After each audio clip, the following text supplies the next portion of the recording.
Open your mouth. Spread your legs. Clear. Let's go.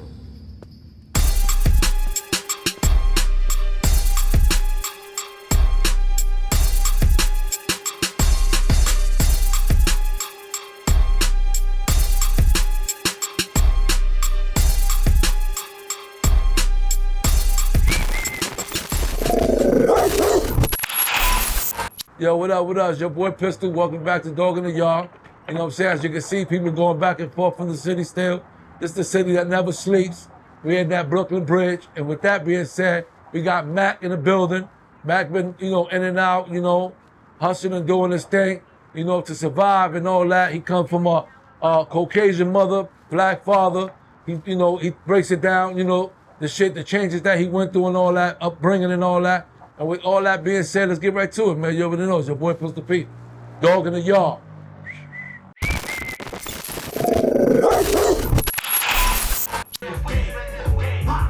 Put a missile to your head, bang.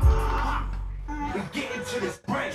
Chewing with this protection. Whispering the fan, fucking rap. I'm a Dog in the Yard. Catch me on the court with the ball going hard.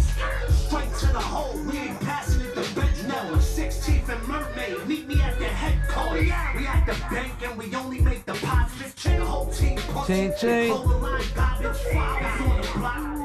down the projects. You was walking the yard. Holding on your pockets. What the fuck? What up, what up? You already know it's your boy Pistol P. Welcome to Dog in the Yard. Shout out to my nigga Nems. You know what I'm saying? My nigga Fame. You already know Who Bang Production.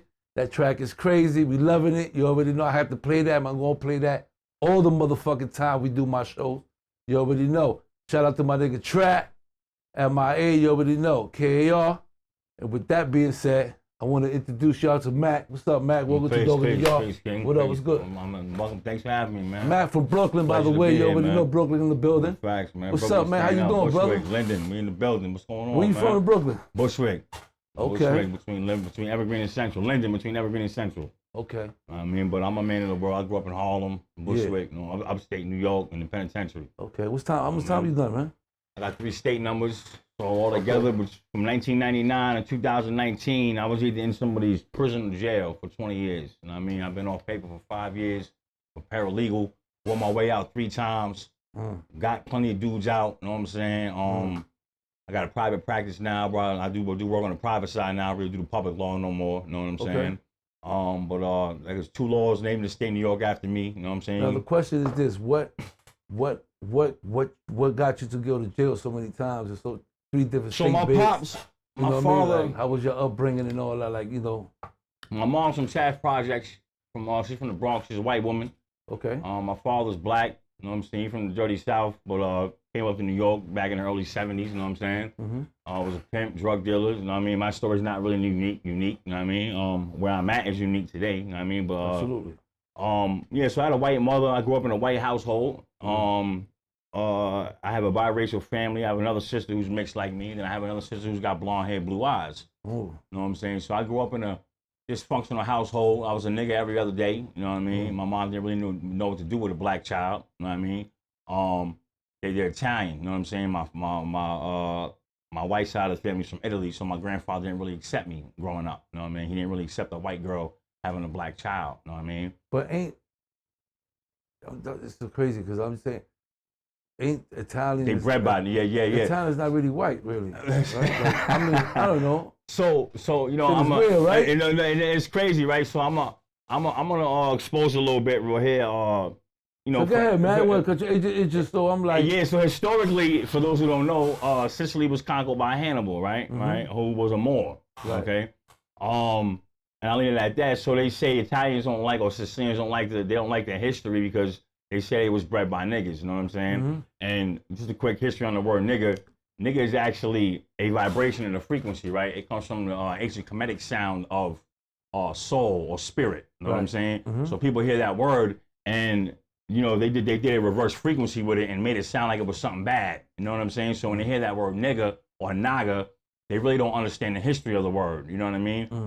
But we've been tricked. You know what I mean? To think that it's something bad. But yeah, so it's ironic you say that because all of my aunts and uncles that disowned me, their daughters got kids by black guys. Yeah, that's how I end up. You know what I'm saying? And that's how I ends up. You know what I'm saying? So it's like that's that common. it's ironic. You know what I mean? Crazy, but they accepted them. You know what I'm saying? So what drove me to the streets was poverty. You know what I mean? The ruler of all crimes. You know what I'm saying?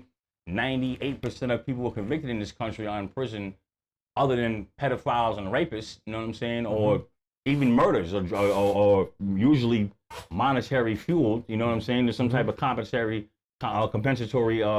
reward behind it, whether it's drugs or what it is, right? You know what I'm saying? So what drove me to the streets was Jordans and motherfucking jeans. You know what I mean? I was tired of getting picked on in school. When I went to Bushwick High. I went to high school upstate New York as well. You know what I'm saying? But poverty drove me to the streets, man. And once I learned how to turn, you know what I'm saying, nothing into something, it was off to the races. You know what I mean? What year was this? Like you started getting? So I started getting money with weed about 95, about 1995. How old you was? 14. Yeah, I was 14. I was selling dime bags of weed, and that's when you first got in trouble with the law. Yeah, I got caught with some weed. I got caught with some butter in school. No, actually, I'm lying.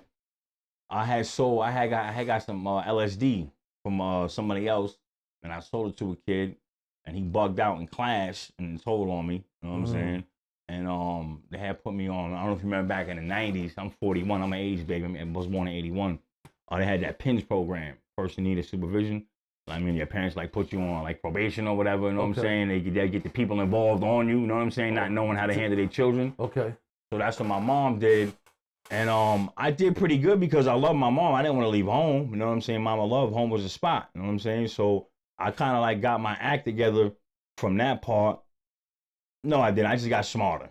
You know what I'm saying? I just got smarter with my criminality. That's all. You know what I'm saying? I figured I didn't want to leave home. I didn't want to go to DFY because I seen a lot of my friends grew up in DFY. Right. I skipped the whole DFY thing. You know what I mean? I didn't catch my first bid till I was 18. Not that that's something to be proud of. I say that with more shame than I do pride. But so I skipped the DFY thing. In high school, I was that guy, man. You know what I'm saying? I was a basketball star, and I had the weed on smash, and I was 16. I had the act legend back in the day. You know what I'm saying? You was moving around. I was getting $2. You know what I'm saying? Nothing crazy, but I was doing what I was doing in my lane. You know what I'm saying? And I was the guy everybody wanted to be like. You know what I mean? And then I had a partial basketball scholarship to a college, and it was a bullshit scholarship, but it was everybody wanted to, back then everybody wanted to go to school. It was either the jump shot, you know what I'm saying, or the crack rock. So I was choosing the jump shot, you know, and I went out there and I didn't know I had seal indictments. You know what I mean? Dude that put me on to the weed game, if you know anything about Bushwick, Brooklyn, that's like the heroin capital of Brooklyn. For those that don't know, what's a secret indictment? So a seal indictment or true bill is something that when 25 people that you don't know about. Take the little label. Okay.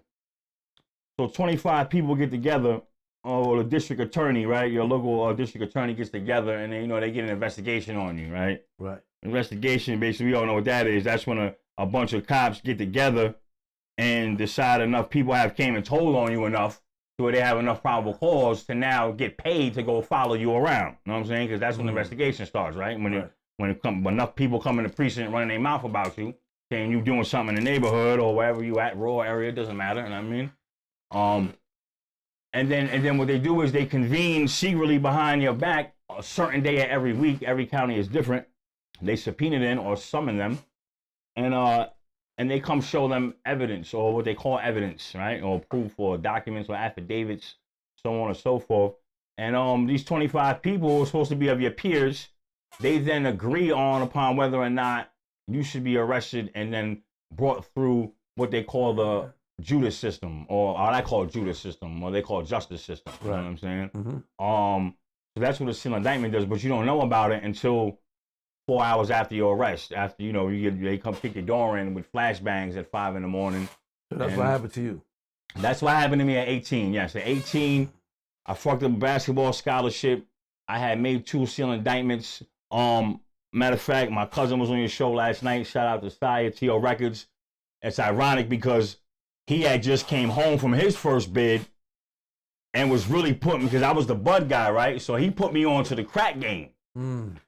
and you know, that's my family. He wasn't know he know what it is, but when they came and got me on my 18th birthday, they also came and got him. We both sold to the same police. You know what I'm saying? We was upstate out of town. We both sold to the same cop. You know what I'm saying? Mm-hmm. So it was like my first time really being involved in a big sweep. So when you out of town getting money, you know what I'm saying? While we were where we were at, they brought us to like a closed resort. Where was that at? Up in upstate Monticello, Sullivan County. Okay. Like Newburgh, Middletown area. Oh yeah, okay. You know what I'm saying? Upstate New York. I'm familiar with the Okay. So that's where we was at. So they brought us also like this indoor like tennis racket. Tennis racket, you know what I'm saying? So I see everybody that I'm in the streets, you know, and they're basically calling my phone, you know what I mean? So we all figured it out pretty quick what was going on, because you see the movies, you know what I'm saying? Even this is 2000, you know what I'm saying, my first case. Right. And that was my first introduction to the criminal justice system, man. And at that time, you know, downstate's closed now. I think Greenhaven now is the new reception. Is that true? Oh, I don't know. Yeah, they closed downstate. So Greenhaven's the new reception. At that time, they were sending us to Ulster, and I did a shock bid my first bid. It was bullshit. I didn't really learn a lesson. You know what I mean? It was just coming up. You know, we thought prison was a rite of passage. At least where I come from. Yeah. You know what I'm saying? We thought prison was a rite of passage. You know what I mean? The dude coming home from your neighborhood, they just did a bid. The block sent him out, you know what I'm saying? Yeah. If he's too tough, some young nigga probably blow his head off, you know what I'm saying, or whatever. But you know what I mean? So it was like I thought that's what it was. I thought it was part of the process of becoming a man back in the 90s, you know what I mean? Early 2000s, you know what I mean? And I came home, lost. You know, I you know, up until 2019 when I got off parole, you know what I mean? Thanks for a power greater than me, I've been out of prison ever since. I broke that cycle. And I mean, I have a 20. Let me give you a little quick recap. Talk about recidivism, right? Mm-hmm. And you know, cycles. You know what I'm saying? In 1995, I went to go visit my father in Ulster Correctional Facility, right? In 2002, my now 20-year-old was coming to the same visiting floor to visit me. In 2016, my now 11-year-old was coming to that same visiting floor to visit me. I mean, I got married in Clinton Correctional Facility. So, you know, we talking about generational curses, right? Or cycles of father to son, father to son, you know what I mean? I'm trying to stop that now, and I'm 41, you know what I mean? You can? I am. Yeah. I am, you know what I mean? But it came with a lot of pain, you know what I'm saying? Like, absolutely. It came with a lot of pain. So yeah, I came home 2001 for my first bullshit shock bid. Didn't learn nothing. Got right back in the streets. Tried to pick up where I left off. I mean, I chased that for 20 years. I chased that first run. You know what I'm saying? So, have you ever been on the island? Yeah, I've been on C-95, C-74. Okay, what? Your first bid? Not your first bid. No, I never went upstate from that. All my bids came from out of town, drug cases. Okay. You know what I'm saying? On Rikers Island was just pass through shit. I mean, okay. But I never did no real time on the island. Okay. But I've been in 3 or 4 different maxes upstate. So then when you got the real case that it was, yeah, so you check, just come home. Yeah. So my first bid was a bullshit 1 to 4, which I found out 15 years later was illegal, right? And I did like 5 violations off that because I kept running. I'm a nigga that come home and don't even go to parole. I'm just going straight to the spot and get drugs and stuff. You know what I mean? That was how crazy I was, you know, in my younger days. So I ended up stretching that bit out to like 6 years and did like 3 Willard violations. So I never really have yet been to a real penitentiary. You know what I'm saying? I'm thinking I'm bidding, but I'm just going to these bullshit camps. You know what I'm saying? I never really been to real prison yet. I caught my first real bid, which was the home invasion in 2008. I ended up taking a lesser plea to burglary second, 4.5 flat. And then I went to prison. But being in the streets my whole life, I pretty much figured out how to mind my business. You know what I'm saying? It's like the 3 rules in prison, man. Mind your business, don't fuck with homos, and don't owe nobody no money. You know what I mean? If you do those 3 things, you're pretty much all right. You know what I'm saying? Did you went back to your basketball? No, I didn't. I was dragging the bag. I've been with the same woman 20 years. God bless her. I was a law library nigga and a bag man. You know what I mean? That was my thing. You know what I'm saying? But I didn't waste my time either. You know what I mean? At 41, I now realized that every arrest, my rap sheets, every arrest, every tear, every you know, we all had the nights in the cells, man, where we break down. We don't tell nobody about it. You know what I'm saying? We don't speak about it, but it happens. It happens. It's there. You know, it's part of the process. The problem is that people is afraid to talk about it. Because they're afraid of who they are. They don't know who they are yet. You know what I'm saying? They just worried about how everybody look at them. Well, you know, everybody caught up with that sometimes, you know. You know, when did you go up, Pete? When did you go up? In the 80s, right? And so they probably had this. I'm a 69, baby. 69, baby. Damn. When you old as fuck, but look young as hell, huh? Right here. Let's not get it twisted. Yeah. I fucked you up with that one. That's a fact. That's a fact. That's a fact. So back now when you go for reception, when I went up, they would give you this poem. It was called The Upside Down Kingdom, right? And they would give it out to a bunch of people to read. And I didn't really understand it until, you know, my third bit in, right? My third state number. And in prison, things that are glorified, you know, upside down. You know what I'm saying? Like, you know what I mean? The norms are backwards. You know what I mean? Versus, you know what I'm saying, society. I mean, it's all done by design, you know what I mean? You know, for me, the penitentiary, you know, like Malcolm said, it could be either an institution for higher learning or further criminality.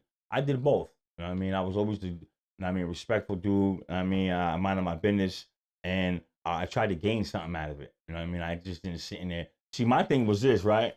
I'm trying to get the fuck out. That was always my thing. So I'm trying to figure out a way out. I got to learn the language. I got to learn what these people are talking about. Because I got tired of selling all these drugs, committing all this crime, and then giving all my money to this dude with a suit on, and I'm still going to prison. And I'm like, wow, boy, you know what I'm saying? Why are we giving you all this money? We still going to prison. It didn't make sense to me. You know what I mean? And then I pay you all this money, and then we in a courtroom like this, leaving in shackles. You know what I'm saying? Too ego-stricken to really even speak up for ourselves. You know what I'm saying? Trusting in this lawyer we paying when really he's selling us out too. You know what I mean? Yeah. So I started learning the language, man. I got up on a couple old timers, and I was in that law library, man. I started really darkening my mind and learning the language. And how I came up was this. I went to the box. I told you I was the bag man. So they couldn't get me on no dirty urine. So they gave me a dirty to get me out of one spot. They just gave it to me. You know what I mean? They put me in the box. The superintendent came down. He said, "Listen, you compromised my staff. I can't. Like you made it past my sergeants, my COs, my lieutenants. You out of here. We getting you out of here. I don't know how you doing it, but you getting the fuck up out this jail." So when I went into the box, rest in peace, Robo Just, man, Queens boy, I had bumped heads with Robo Just, and he had a ticket. You know what I'm saying? And I was kind of like already into the law work. You know what I mean? So I said, "Yo, Just, let me work this ticket for you, because you about to eat this and just do this time." You know what I'm saying? Let me see if I can help you out with it. I don't want no money from you or nothing. And I didn't win, but I learned a little bit of the process. Right. You know what I'm saying? Yeah, of course. So I said, hold on a minute, man. So when I came out the box, I seen dudes that was in the same boat. They were just giving dudes razors, dirty urines, just tickets to get them out the jail just because they was terrorizing the jail. So I'm like, yo, it ain't right. Like, if you catch me, you catch me. Right? It is what it is. But you're not just gonna make up some shit. You know what I mean? Yeah, and that's what they do. You know what I'm saying? So, when I got out the box, I started going to dudes that were just accepting defeat. I said, "Listen, bro, I don't want your money. Just let me fight this ticket for you." You know what I'm saying? You might win. If you don't swing at the ball, you're not gonna hit it. You know what I'm saying? So I started taking dudes' tickets, going down to the law library. And I started looking up how other lawyers were beating dirty urines. This was my thing, dirty urines. You know what I'm saying? Because jail's a very stressful place. And whether they tell you or not, but certain warners allow a certain amount of drugs to be in prisons. They know the drugs are there. You know what I mean? They allow it because it keeps the monotony. But, you know, they also have to, it's about revenue. Prison is a debt collection agency. It's about money. You know what I mean? Of course. You know how much money you make off them $5 tickets? Hundreds of thousands of dollars on a yearly basis. You know what I mean? And then they make you work for it. It's all a slave system. You know what I mean? Anyways, so I started pulling, you know, when you go to law library, you can pull like the microfiche from the state law library in Albany. So I started seeing how dudes or prior people were fighting these dirty urines and beating them.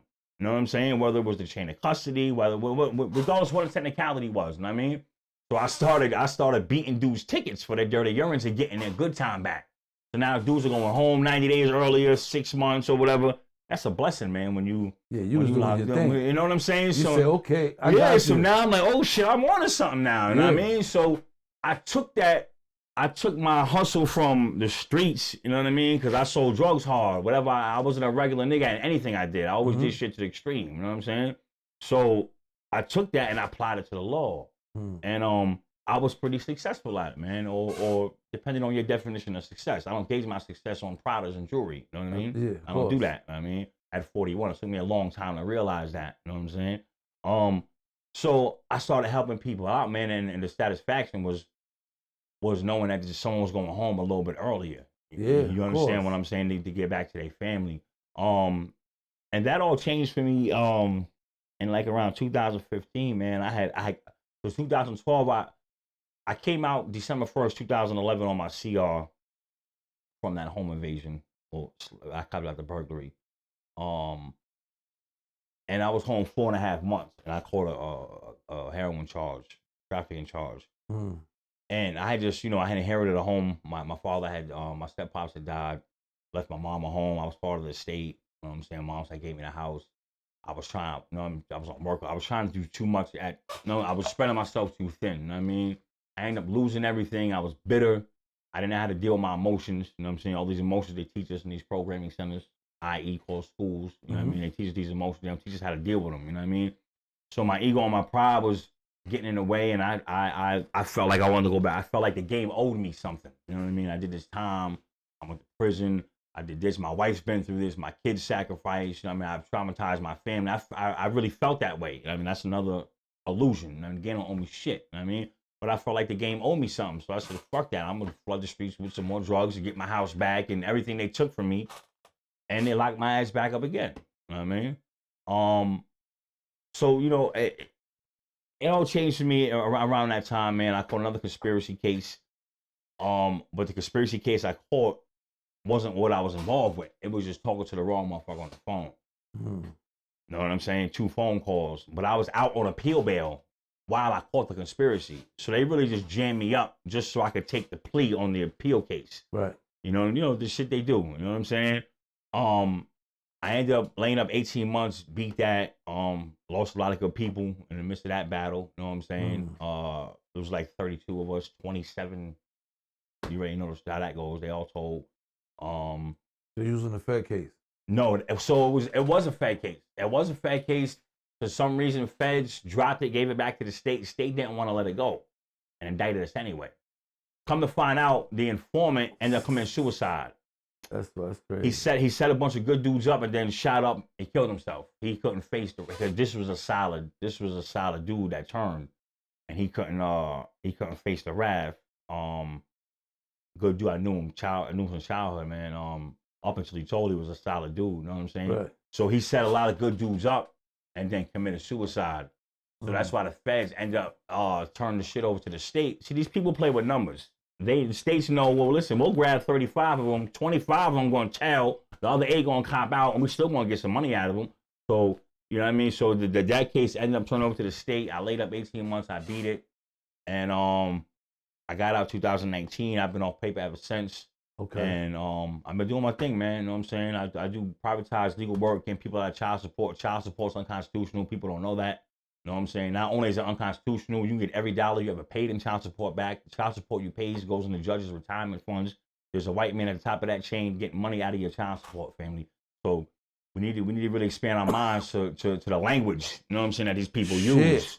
You know what I'm saying? Like, that's good information right there. You know, that's a fact, man. For all those guys out there, you know, no, that's a dealing fact. with, with that issue, because I'm not dealing with that issue, but I get threatened every other week. You know what I'm saying? And I'm not advocating don't take care of your offspring. You know what I'm saying? You know what I'm saying? We're not advocating that. I get it. You got my motherfucking attention. Yo, make sure you got his number, CK. I'm on YouTube, man. University of Black's Law, man. I teach law. I teach metaphysics. You know what I'm saying? Love that, man. I'm definitely, man. I'm for the people, man. I see you super focused, man. I'm on my shit, man. So you been home? You still on paper? Nah, I'm done. I've been off. I won. So they have still married? I'm still married. Same woman, 23 years, kids? Man.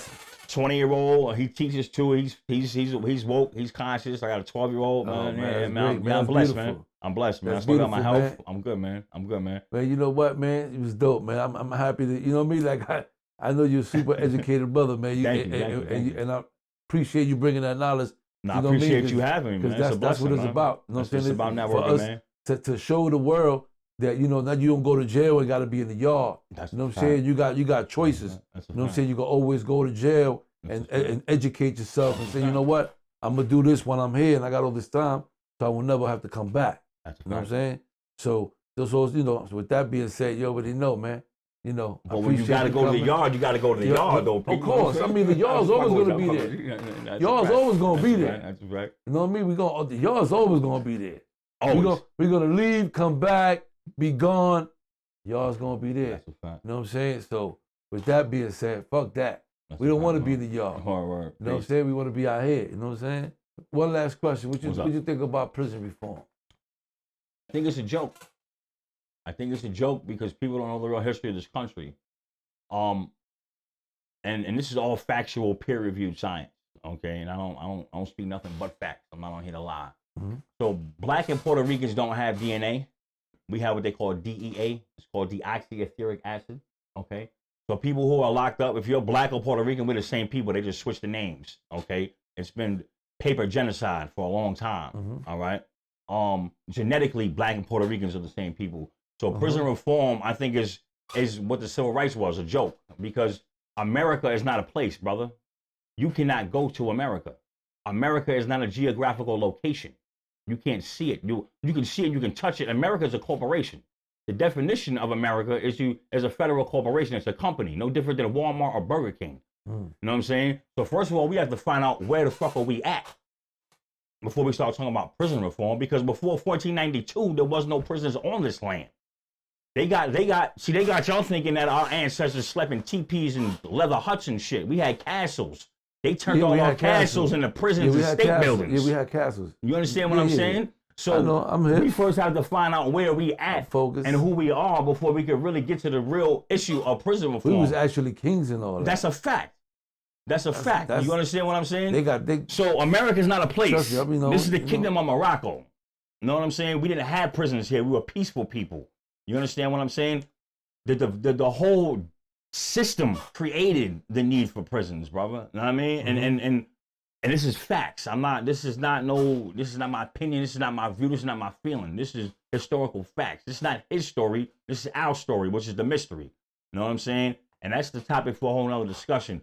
But however, if they're all gonna throw you a bone, then I'm for it. If it's for our people getting out, I'm for it. But really, we shouldn't have no prisons, man. You know what I'm saying? Because before 1492, there was no prisons on this land. That's my view on prison reform, man.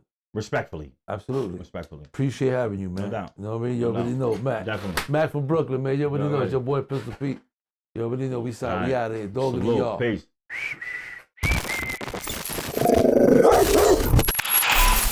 Yo, what's up, peoples? Welcome back to Dog in the Yard. You know what I'm saying? Yo, Matt, salute. Matt been doing his thing. You know what I'm saying? He out here, he focused. Very educated brother. Very intellectual brother, man. Conversation was super deep. Interview was great. And with that being said, man, I hope you guys enjoyed it, man. Your boy Pistol Pete, Dog in the Yard. Matt, shout out.